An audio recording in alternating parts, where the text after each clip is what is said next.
গঙ্গার ধারে ১৬৪তম রবি ঠাকুরের জন্মদিন পালনে গোবিন্দ ভবনে চলে এসেছি তার গানে, কবিতায়, নাটকে তার জন্মদিনে শ্রদ্ধা জানাতে। মনে এলো কিছুই সে নয়, সেই বহুদিন আগে দুপ্রহরাতে নৌকা বাঁধা গঙ্গার কিনারে তার জীবন স্মৃতিতে আরোগ্য কবিতায় তিনি এইটি রচনা করেছিলেন।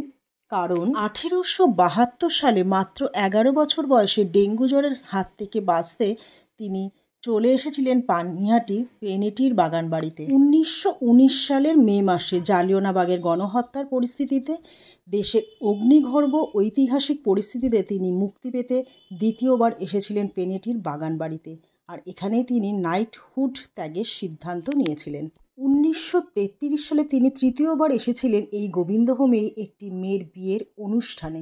1934 সালে বাসন্তী কটন মিলের উদ্বোধনের জন্য তিনি এসেছিলেন পানিহাটিতে। মোট 4 বার তিনি এসেছিলেন সোদপুরের পানিহাটিতে। জন্মদিন উপলক্ষে রয়েছে ছবির প্রদর্শনী, যা সকলের মন কাড়বেই। হেথা নয়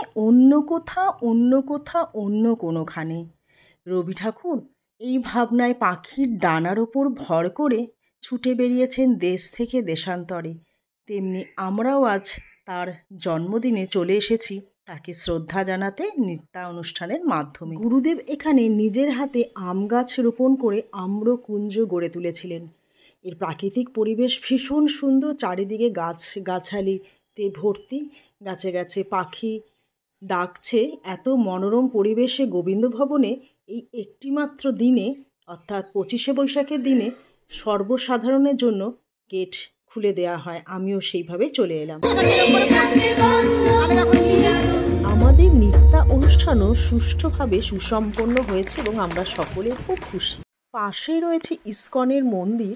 এখানেই মহাপ্রভুর সময়কাল থেকে দহি চিরা উৎসব প্রচলিত হয়ে আসছে। 508 বছর পেরিয়েও এই বটবৃক্ষের তলে দহি চিরা দণ্ড মহোৎসব, লক্ষাধিক ভক্ত সমাগম হয় পানিহাটির গঙ্গার তীরে। এখানে আসা খুব সহজ। সোদপুরের 1 নম্বর স্টেশন ও ট্রাফিক মোড় থেকে সহজেই অটো পাওয়া যায়।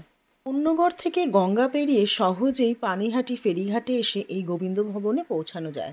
পানিহাটির গঙ্গার ধারে গোবিন্দ ভবনে রবি ঠাকুরের 164তম জন্মবার্ষিকীতে আমি রুদ্রবাণীর পক্ষ থেকে অংশগ্রহণ করতে পেরে ভীষণ আনন্দিত। আমি চাই প্রতিবারই এখানে এসে অংশগ্রহণ করতে। ভীষণ ভালো লাগছে রবি ঠাকুরের জন্মদিনে সকালে তাকে তার গানে শ্রদ্ধাঞ্জলি জানাতে। আমার এই ছোট্ট ব্লগটি কেমন লাগলো অবশ্যই কমেন্টস করে জানাবেন। সাবস্ক্রাইব করে পাশে থাকবেন। নমস্কার।